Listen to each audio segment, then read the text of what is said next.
And coming up in this episode. So what are some of the highest moments that you've had with your business? My highest moments? Yeah. To be... Sure. So I did a business deal with a certain politician, and actually it's my biggest deal that I've ever made through paintings and art. I made a deal of 2 million. Wow. At what point did you realize that this hobby or talent of painting can earn you a living? Before COVID, I was still working. But then after COVID, you see the economical crisis and stuff. So that's where I started doing art for a living. For a living? Yeah, I knew that I have this talent, and I used to think of how I can maybe make it useful.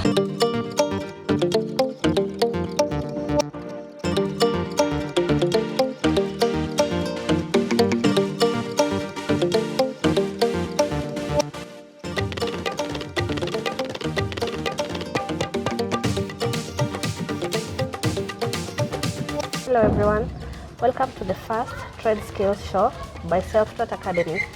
In this show we are going to talk to different artists or different talents who make a living through what they do best. On today's episode, we have a very talented person named Corel the Don. He's been an artist, he can draw, he also paints. Welcome to the show. Thank you. Okay, to start us off, you can tell us your name, what you do for a living, and where you come from. So my name is Corel, popularly known as Corel the Don. I'm a painter, I'm a fine artist. I also do music, and I also act. So Corel is your real name? Corel is my real name. Oh. Only that, just like the Corel Draw, the software, but now my Corel has 2 R's. So it's your real name? It's my real name, yeah. I thought it's an artistical name. No, my artistical name is Don. Oh, Don. Yeah. Oh, nice. So you can sing, do art, and paint. I can paint. I can rap. Oh, nice. Yeah. Actually, I started that with music. Then along the way, I started doing paintings. So when did you discover your talent? 10 years ago. Oh, 10 years ago? Yeah, it was just by accident. Oh, you say by accident, like... I was working for a certain company. I've done agronomy. I'm an agronomist. Oh, nice. Yeah. So when I lost my job, I started painting. It was a passion. I loved painting. But then I used to have a neighbor who painted, used to sell art. Oh. So that's where I joined selling. Then I started painting. Okay, did you have any parental support when you started your art, or an organization that supported you? No. I did it individually. Individually? Solely, yeah. So like where did you get the funds of getting all the equipment and everything, like the paint, brush? Like I said, I had a neighbor who used to paint. So I used to use his materials and stuff. Oh, so he will provide for you? Yeah, he will provide for me. So when after selling, I used to refund him. Oh, you pay for the materials that you previously used? Yeah. Oh, that's a good one. Yeah. So what are some of the things that you did to grow your talent while still undergoing your education? I used to do graffitis, sketches, and while stuff. in school? While in school, yeah. Well, in high school and in college. Oh, you started in high school? In high school, yeah. Oh. I will also join drawing competitions and stuff. No, that one is after you had completely known how to do the drawings, or will continue? No, that was my beginning. Oh, when you were beginning? When I was pioneering, yes. You joined the competitions? Yeah, I used to try, yeah. Oh, you tried? Because I never won any. Yeah. I know, but it will give you confidence. Yeah, exactly. It will boost my confidence. Yeah, true. Yeah. Could you kindly give us an overview of your education background? Okay. I did my primary level education in Lenana Primary School. After that, I went to Moi Secondary School. Here in Nakuru? Here in Nakuru. So things didn't go well back in Moi High School. So I went to Kiamaina in Nakuru. That's where I finished my secondary education level. Then I went to Advist. Like you transferred from the first secondary school to To the other. to Kiamaina? Yeah, to Kiamaina. Oh, okay. After that, I joined Advist. Oh, that's where you I did my agronomy. Now what does an agronomy do? I study, it entails farming, seeds. It's all about farming. Yeah. Now you can know whether this soil is capable for planting and all exactly that. or not. Yeah. Oh, I also did production. Oh, TV production. TV production. Yeah. Oh, so you can be a good producer. Actually, yeah. So if initially you used to sing and rap, Yeah. at what point did you realize that this hobby or talent of painting can earn you a living? You remember COVID? Yeah, I remember. So, before COVID, I was still working. But then after COVID, you see the economical crisis and stuff. Yeah, people we had a lot of layoffs. Out, yeah. So that's where I started doing art for a living. For a living. Yeah. So when you were staying at home, you just decided, I can. This is what I can do. Also, you know, you use what you have to get what you don't have. Yeah, exactly. So I knew that I have this talent, and I used to think of how I can maybe make it useful. Okay, and did you ever get employed like the casual jobs from 8 to 5? And how was it? And while at it, did you still pursue your artwork? No, where I was employed, I used to be a farm manager at Nice. Mburugisho's farm. You know it? I know. What does it deal with? Farm. 8 to 5? Actually, it's almost 24 hours. 24 hours. Yeah, You don't sleep? Because I used to wake up at 3 a.m. Because we used to do mint farming, passion fruits. So we used to transport them to Nairobi where they would get exported. So we used to wake up very early, go to Nairobi, back to Nakuru, manage On a daily the farm basis? on a daily, like 4 times a week. Yeah. Okay, so how did you manage your artwork at that time? At that time I was not doing art. Or you're not doing I art? was not. I didn't have that time because I was busy. That's a tough one. Yeah. Like almost 24 hours. Almost 24 hours because you have to. Actually, some workers were working from 7 p.m. When to do 3 you rest? a.m. When do you rest? You just find time. So what was the inspiration behind starting this art business? Was there a demand for it in the market? Oh, you told me that it started due to COVID. Yeah, because COVID that brought it I lost my job. So I didn't do it because maybe there was a demand or something. I did it because it's the only thing that I knew how to do. There's no job. Oh, there was no other alternative of earning a living. Exactly. I didn't have an alternative, so I started doing what I can do best. Oh, okay. Yeah.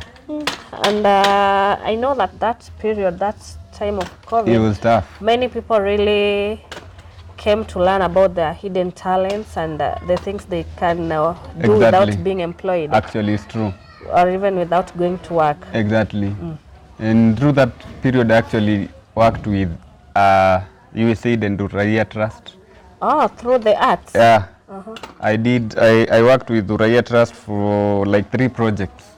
So how did you reach them, or how did they reach you? They reached me. How? Like through a friend. Oh, through a friend. Yeah. A friend introduced you to them? Yeah, my friend used to work in the county. Oh. So he knew about my talent and what I do. So that's how they reached me. I did a lot of some graffitis for them, like some walls. Yeah. Oh, the walls. The walls, yeah, okay, paintings. to inform the public about the COVID. exactly, and to discourage stigma. Oh, the stigmatization, stigmatization, that was exactly. all over. Now, in terms of marketing your paintings and drawings, how did you go about it? Just started small. Like I said, I started with what I have. No, the marketing part. Exactly. Oh. I started posting on my WhatsApp, The social media. social media platform on my Facebook account. Exactly. That's how I started marketing. And that's how you came out, people knew about you and the work Exactly. that you do. Yes. Are there any other ways that you use for marketing Word of mouth and referrals? and referrals. I also do displays in different places. Okay. Yeah. How did you get your first customer and how was the feeling? You've said that it was the NGOs that were your first customers. My the first corporate customers Or were they were NGOs. the first corporate customers. Yeah, the first corporate. But now, first clients were my neighbors. Oh, the neighbors Exactly, surrounding my surroundings. Yeah. Uh-huh. Yeah, because I didn't go like places far to sell my painting, so I would maybe walk around my community. Yeah, so maybe the people around me used to promote me. Like you used to display, or how did the neighbors learn about I it? used to walk around like hawk. Oh, you used to I hawk? still do that. Oh, now the first customer, how was the feeling? How? You know, just amazing. Uh-huh. You can't explain it. Yeah. Oh, okay. And I know like that's when you knew that it can pay, art can pay. Exactly. So that's when I started taking it serious.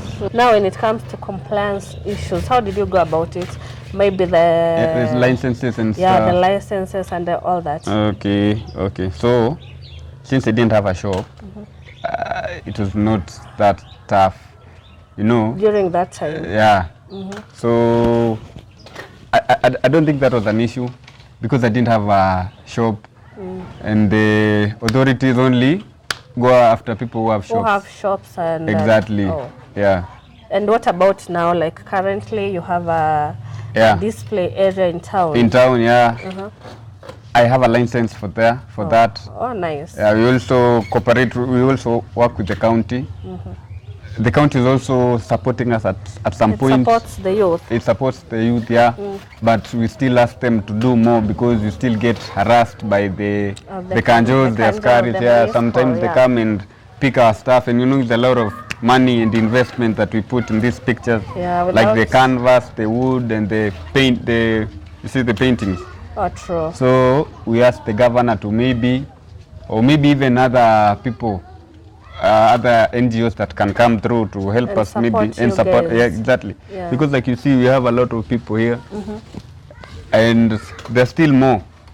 These people have created jobs directly and job indirectly. openings, yeah. Exactly. Because there's people who make the canvases, who make the frames. You see. Oh, it's done by different people. Different like, let's people. say, Yeah, like you see, this guy is an artist, but now you see, he's making he's mounting the canvas because the person who was supposed to mount the canvas was not here today. Oh. So you see, I thought I can even start and make everything at the same time. No. Because you see, time is money, you know. Time lost. That's why it's divided, like each and every person does her own work. Exactly. So like you see, everyone has their topic. What they work on. What they work on. Yeah. Exactly. So what are some of the highest moments that you've had with your business? My highest moments? Yeah. My highest moment will be when I sold over, okay.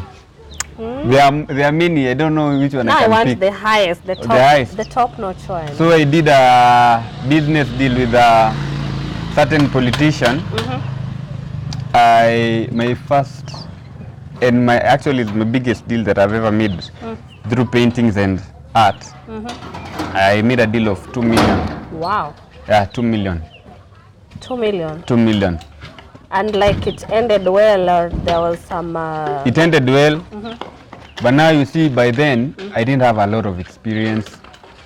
So it was a shere. So no shere, you know, like you see, you overcharge things. And then at the end of the day, there's nothing you make out of it. Yeah, actually, the only amount I found there was like maybe 200 Gs. Oh, from the 2 million. From the 2 million. Wow. Yeah. But I know that from that you learnt a lot. I learnt a lot. Given a second opportunity, you can really do a lot on that. I can do a lot.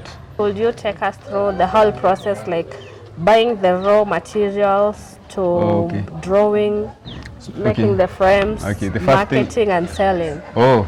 Yes. So for a beginner, the first thing you do, you buy brushes, detailed brushes, round brushes, depending on what you want to draw and your topics. The second thing, you buy to a leather shop, buy a canvas. After buying a canvas, what do you consider when buying these things? You know, you can just go to the shop. Oh, okay. You know, so what you do when you go to the leather shop, for instance. Oh, they are bought in the leather shop. The leather shop. You ask for a Russian canvas. Oh. Okay. So if you ask them for a Russian canvas, they'll know what it is, what it's for. So they give you the right materials. The right material for exactly. This. Yeah. After you bought the brushes and the canvas, you go to the hardware or to the supermarket. You look for oil or paints, acrylic. You know, if you tell me oil, I'll buy exactly. any other cooking oil. Not oil, painting oil. Oh. A painting oil. I don't want to use emulsion or I don't know. Yeah, you see. Maybe you want to use acrylic. Anyone, the choice is yours. Depending on what you are good at. Exactly, and what you are good at. Okay. After that, you go to the timber yard. You buy wood. You buy timber. You get them sliced into one by one. Oh. Then you make measurements. Then you maybe if you have maybe a carpenter there, they'll make a frame for you. Then you mount the canvas. Yeah, I hope you got the process. You know, I'm still wondering, like, I thought you just go to one store and buy everything No. So it's a process. It's a process. This frame is mounted, yeah? This is the canvas. Yeah. You see? Wow. This is the frame. Yeah. You see? After that, I will get it primed, yeah? Primed? No, yeah. What do you mean You prime it by maybe the white gloss, the oil. You see?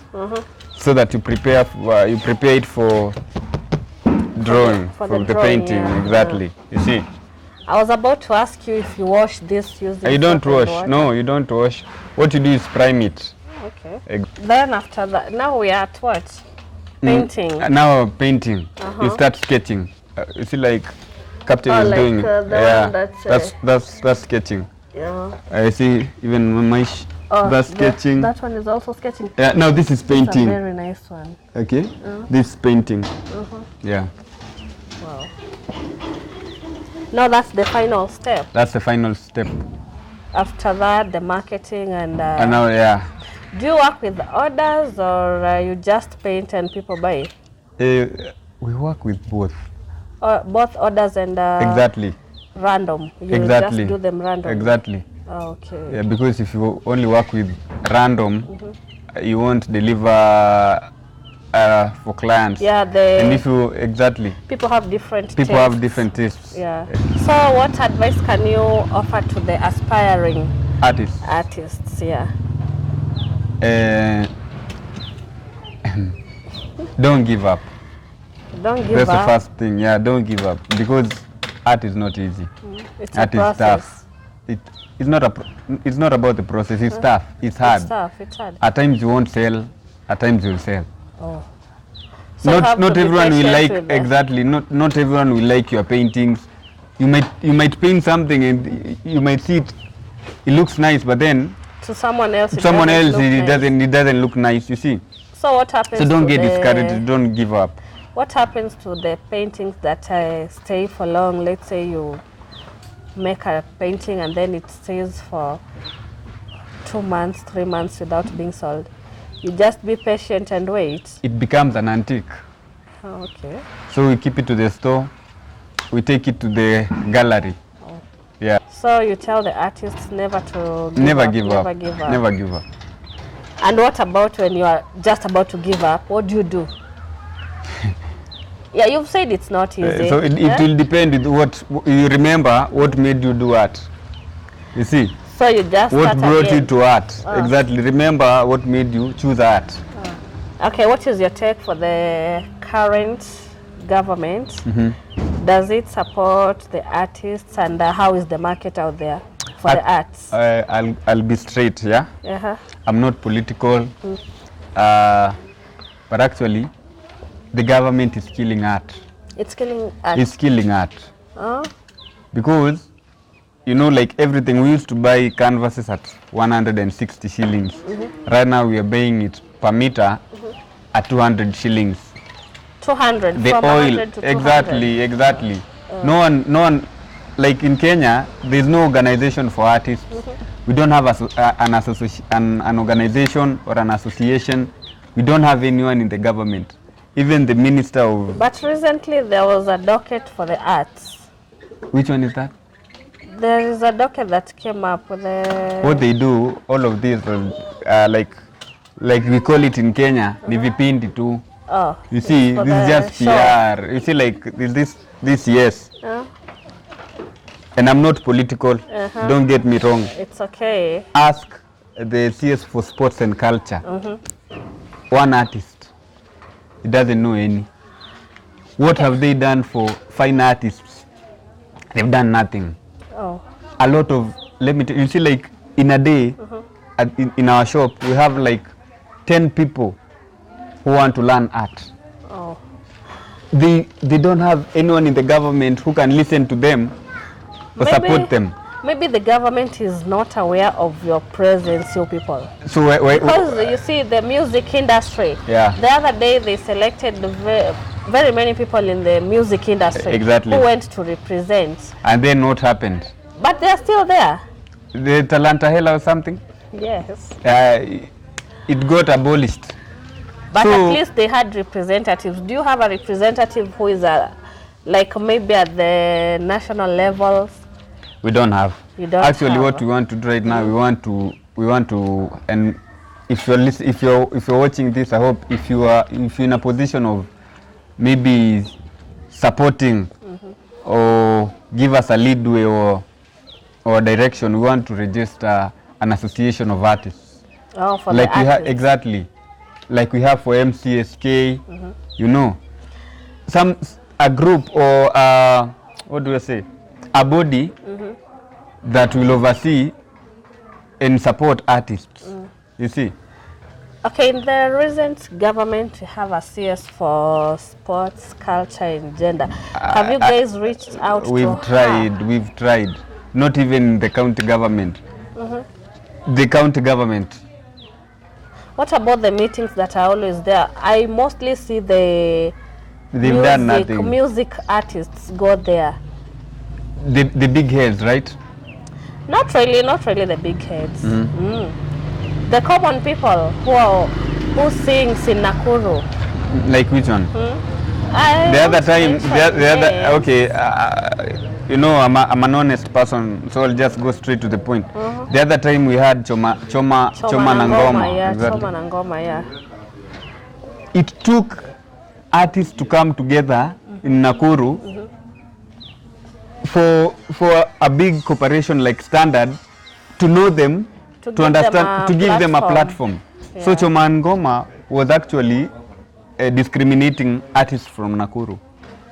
Okay, kind of. It was not discriminating. Actually, as it such. is. Yeah. Because what I got to understand from the story, they say that the quality that we produce as a county. Why did you laugh? I'm just laughing because, like I say, this zote ni vipindi. We have artists like Willie Oeba. Yeah, true. Is that not quality? That is quality. We have Ash BK. Is that not quality? It is. We have people like, actually Professor Amu is from Nakuru, right? Nakuru, is that not quality? Okay, he's from Nakuru. Anyway, let's not go there. Go into details. Yeah. So that one. Do you have any parting shot for the audience? Yeah. So what I can tell them is, if you are an artist, go for and you want to join the industry, don't be afraid, be straight, be focused. Like people like us, see, we have a big group. We earn a living through art. It can take you places. True. Exactly. You don't need to get employed. Actually, art can earn you more than employment can. So don't give up. Get focused with art. Perfect your skill. mambo itakuwa sawa. Nice. Yeah. Okay, hapa. Hey, inakaa mzuri. Ningesema hata hii picha ilikuwa inafaa iende State House. Unaona President, hii picha ijaenda State House. Unaona? Angalia hii framing. Hii framing ni kitu ili cost 3k. Looks so good. But if I want to buy this. If you want to buy this, it's cheap.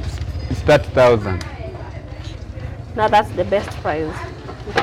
That's for a commoner. For a commoner it's 30,000. For a commoner, exactly. Yeah. Yeah. Yeah, it's a nice one. Yeah. Inafaa kwenda State House. Inafaa kwenda State House.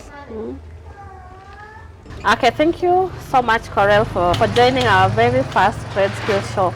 If the audience want to find your piece, like your work, and buy them or support you, do you have any social media pages like Instagram, Facebook?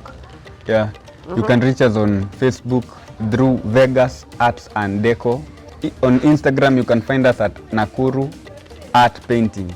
You can even call us 0759 770 031.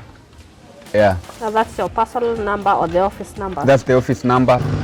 So that's it, our audience. In our today's show, we have learned the umuhimu wa kujituma kama vijana, loosely translated as being proactive as the youth. In today's economy, we understand that the job openings or the white collar jobs are quite difficult to get.